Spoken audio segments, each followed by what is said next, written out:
বিনা কারণে বিনা ওয়ারেন্টে রাত্রে বাসায় গিয়ে পরিবারের মহিলাদের সাথে খারাপ ব্যবহার করতো এবং যদি যাকে খুঁজতে গেছে তাকে না পেলে পরিবারের মেয়েদেরকে পর্যন্ত গ্রেফতার করে নিয়ে এসেছে। আর এই করার মধ্যে দিয়েও বিস্তার হয়নি।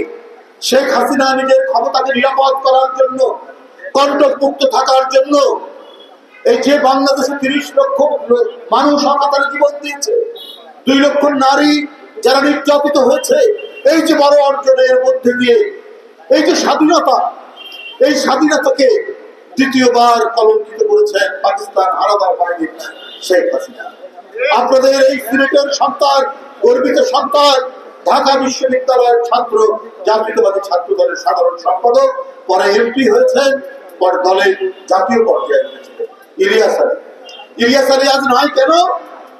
শেখ হাসিনার কারণে। কারণ তিনি দেশের পক্ষে অবস্থান নিয়েছিলেন, তিনি দেশের জন্য অবস্থান নিয়েছিলেন। তিনি টিপাই মুখ বাঁধে লং মার্চ করে এসে প্রতিবাদ জানিয়েছিলেন।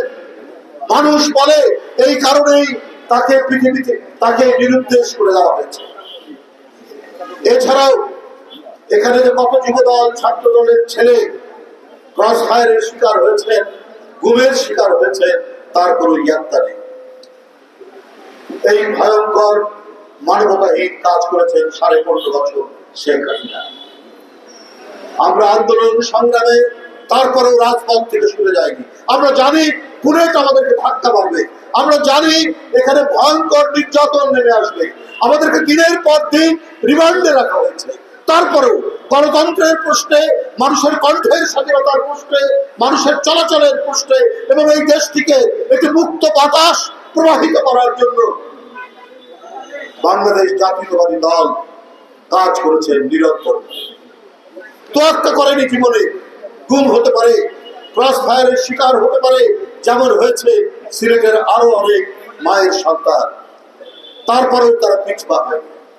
ক্রমাগত 15.5 বছর দলের সকল কর্মসূচির মধ্যে অংশগ্রহণ করে তারা নির্যাতন হয়েছে, নিপীড়ন হয়েছে। আমরা এরপরে জুলাই আগস্টের ছাত্র জনতার আন্দোলনের মধ্যে দিয়ে সেই ভয়ঙ্কর স্বৈরাচার দেশ ছেড়ে পালিয়ে যেতে বাধ্য। আমাদের নেত্রীকে গ্রেপ্তার করা হয়েছে, তাকে অসুস্থ করা হয়েছে। তিনি গ্রেপ্তারের আগে চোখে অপারেশন করে এসেছিলেন। যে রুমটিতে রাখা হয়েছে সেটি একটি 200 বছরের পুরনো একটি বিল্ডিং এর একটি রুমের মধ্যে, চারিদিকে বালি আর ধোঁয়া উড়ে। যার চোখের অপারেশন হয়েছে তাকে ওই রুমটি দেওয়া হয়েছে যাতে তিনি আরো অসুস্থ হন।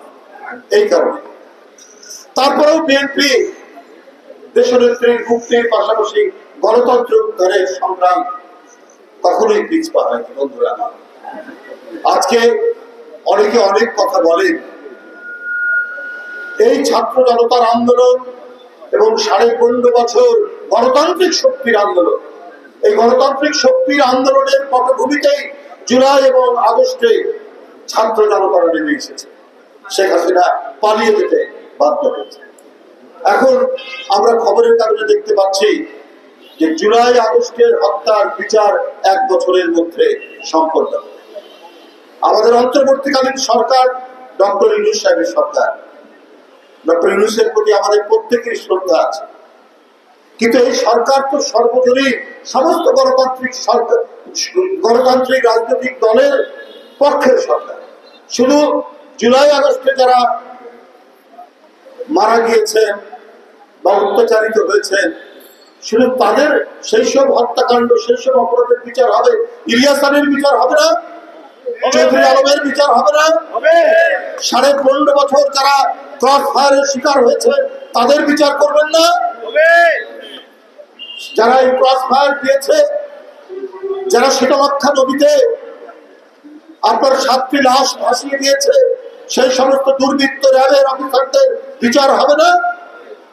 15.5 বছর তো গণতান্ত্রিক সংগ্রামে এই নিবেদিত প্রাণ মানুষ যারা পৃথিবীতে বেঁচে থাকলে আরো বড় হতো, সমাজের মধ্যে প্রতিষ্ঠিত ব্যক্তি হতো, তারা আজ পৃথিবী থেকে নেই। এই যে অপরাধ করেছে শেখ হাসিনা, এই যে কসাইয়ের ভূমিকা পালন করেছে শেখ হাসিনা, সেই সমস্ত অপরাধীদের বিচার হবে না। আমরা জুলাই আগস্টে যে সমস্ত শিশু বাচ্চা থেকে শুরু করে শ্রমিক জনতা আত্মদান করেছে, তাদের সেই মহিমান্বিত আত্মদানকে শ্রদ্ধা জানায়। তাদের যেমন বিচার হবে, হতে হবে, ঠিক তেমনি 15.5 বছর গণতন্ত্রকে উদ্ধারের জন্য যারা অকাতরে জীবন দিয়েছে, যারা নিরুদ্দেশ হয়ে গিয়েছে, তাদের কেন বিচার হবে?